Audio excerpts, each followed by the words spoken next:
we're never going to forget it.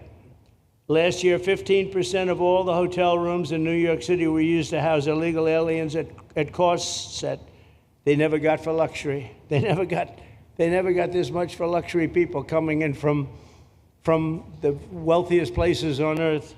They made more money with the illegal immigrants, with many rooms costing more than $300 a night, 6 times the rent of a typical American family. In Denver, Colorado, the city was forced to cut $10 million from its police and fire department budget as part of a $90 million plan to house illegal aliens. And it's a population that's growing and growing and destroying Denver and growing. And again, it's destroying Denver. And it's destroying many other cities, too.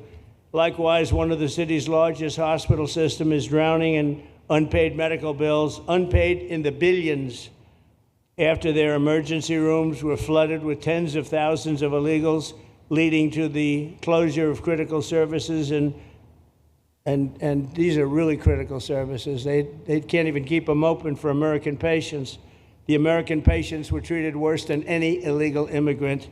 In Los Angeles, 1 in every 4 students in the public school system is from a household headed by an illegal, and most of them don't speak English, so they're in a school system, and they don't have interpreters, they don't have anything, they don't speak English. What a mess, what a mess.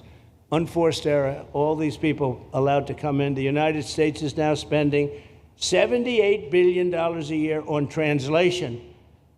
Okay, think of that, $78 billion a year on translation, and smaller numbers on special education programs for non-English speakers in our public schools. So $78 billion, I think that's not a mistake. I would say $1 million maybe, hundreds of thousands of dollars, $78 billion, Joe, on translators and non-English speaking work. Federal government, the Justice Department, it's more than twice the cost of maintaining the United States Justice Department, what we're spending on translation and other things to help.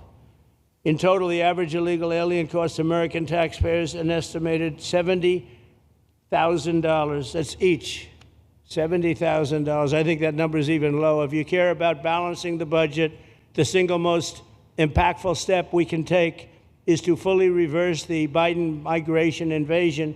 One of the worst invasions we've ever had. We've never had an invasion like this. We've had invasions, but we've taken care of them. We've never had an invasion like this, and it's with us. And we have some very bad people out there looking to do big harm.